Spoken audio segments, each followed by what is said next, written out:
બોલો સ્વામિનારાયણ ભગવાનની, શ્રી ગોપીનાથજી મહારાજની, સર્વાવતારી પરાત્પર ઇષ્ટદેવ ભગવાન સ્વામિનારાયણ મૂર્તિ પ્રાણ પ્રતિષ્ઠા મહોત્સવ અંતર્ગત શ્રીમદ ભાગવતજીના દશમ સ્કંદની દિવ્ય કથાનું શ્રવણ કરાવી રહેલા પૂજ્ય વિદ્વાન શુક સ્વરૂપ વક્તા મહોદય શ્રી, આ મંદિરના પ્રણેતા જેમના આશીર્વાદથી સુંદર સરસ મજાનું મંદિર તૈયાર થયું છે એવા પ્રાતસ્મરણીય સાધુ ગુણે સંપન્ન પૂજ્ય પ્રભુ સ્વામી, સત્સંગ મહાસભાના અધ્યક્ષ પ્રાતસ્મરણીય પૂજ્ય નૌતમ સ્વામી, અમારા સૌના વડીલ પૂજ્ય ધર્મપ્રિયદાસજી બાપુ સ્વામી, પૂજ્ય ભક્તિ સંભવ સ્વામી, આદરણીય સર્વે સંતો, શ્રીજી મહારાજના લાડીલા સૌ ભક્તોને ભાવથી જય સ્વામિનારાયણ. બંને વડીલ સંતોએ મંદિરની આવશ્યકતા અને એનો મહિમા અહીંથી બતાવ્યો છે. આ પ્રાંતના ભક્તો બહુ ભાગશાળી છે.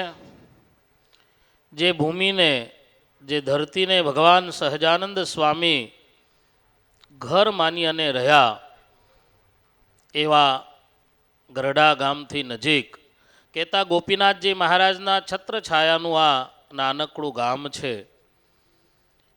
જે ગામમાં મંદિર નથી, દેવસ્થાન નથી, એ ગામ નથી, એ સ્મશાન છે. આજે આપણું આ ગામ મંદિરથી સનાત થયું છે. જીવનની અંદર ઘણા જ જે ધર્મમાં માનતા ન હોય, સત્સંગમાં માનતા ન હોય, એની એવી દલીલો હોય છે કે આવા મોટા મોટા મંદિરોની શી આવશ્યકતા. ભગવાનની મૂર્તિ આપણા ઘરમાં રાખીને ત્યાં પણ દીવો કરી શકીએ, આરતી કરી શકીએ, તો આ મોટા મોટા મંદિરો એનાથી શું ફાયદો? મંદિર એ ભારતીય સંસ્કૃતિને ટકાવી રાખવા માટેનું એક સાધન છે. મંદિર હશે તો આપણી ભાવિ પેઢી, આપણા બાળકોએ આપણી સંસ્કૃતિને યાદ રાખશે. મંદિરોની પરંપરા ભગવાન સહજાનંદ સ્વામીએ 200 વર્ષ પહેલાં પોતાના હાથે 6 મંદિરો બનાવ્યા. ભગવાન સહજાનંદ સ્વામીએ મંદિરની પરંપરાને પુષ્ટિ આપી છે. બાકી આ પરંપરા વૈદિક છે, સનાતનીય છે. ભગવાન રામચંદ્ર પ્રભુએ પણ લંકા જતા જતા રામેશ્વરમાં ભગવાન રામેશ્વર મહાદેવજીની સ્થાપના કરી છે. એટલે મંદિરોની પરંપરા એ ઋષિકાલીન પરંપરા છે, સનાતનીય પરંપરા છે. ભગવાન સહજાનંદ સ્વામીએ એને મજબૂત બનાવવા માટે એ પ્રણાલિકાને પુષ્ટિ મળે એટલે પોતાના હાથે 6 મંદિરો બનાવ્યા. એટલું જ નહીં, પૂજ્ય નૌતમ સ્વામી જે અહીંયા વાત કરી, ગોપાલાનંદ સ્વામી જેવા સમર્થ મહાપુરુષે સિદ્ધાનંદ સ્વામીને એમ કહ્યું કે મંદિર બનાવવાથી મહારાજ જેવા રાજી થાય. એટલે સ્વામીએ પોતાના જીવનની અંદર ઘણા બધા મંદિરો કર્યા.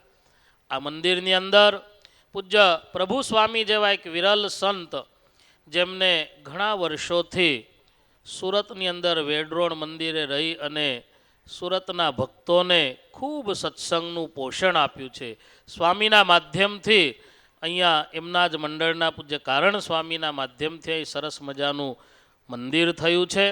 આ મંદિરની અંદર જે ભક્તોએ તન મન ધનથી સેવાઓ કરી છે, આ મહોત્સવમાં જે ભક્તોએ સેવાઓ કરી છે, એ તમામને ભગવાન લક્ષ્મીનારાયણ દેવ ગોપીનાથજી મહારાજ સર્વ રીતે સુખિયા રાખે. ને પૂજ્ય બાપુ સ્વામીજીએ જે વાત કરી કે જે સંત આપણને મળ્યા છે, કાયમ એને વળગીને રહેશો તો અક્ષરધામ આપણા માટે દૂર નથી. સૌ ભક્તો પૂજ્ય પ્રભુ સ્વામી જેવા એક વિરલ સંત કાયમને માટે આવા સંતને વળગીને રહેજો. અસ્તુ. જય સ્વામિનારાયણ.